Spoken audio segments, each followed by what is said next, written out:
Well, I've set up my medium Vegtrug down here on the vegetable plot. We've got really very light sandy soil here, which is not very fertile. So I'm looking forward to having a more controlled environment to grow some of my vegetables. I had a bit of trouble actually getting it level, so what I've done is I've put down 2 wooden bearers for the Vegtrug to stand on before I filled it with compost, and that seems to have worked really well. And I've got it at the back of the plot here, which might be slightly odd for access, but it does mean it's not going to be shading the other crops which will grow in front.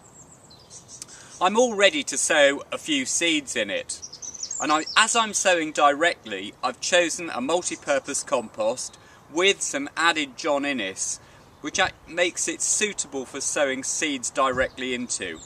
I'll probably also start some indoors in small biodegradable pots. Now I'm going to try some dwarf broad beans, I'm going to try some beetroot in here, which I never have a lot of luck with in the open ground. I think because the soil here is so well drained, it tends to get quite dry on the surface, and beetroot need plenty of water to wash that growth inhibitor out of the seeds to get them to grow. I hope in the compost in the Vegtrug that's going to be more successful.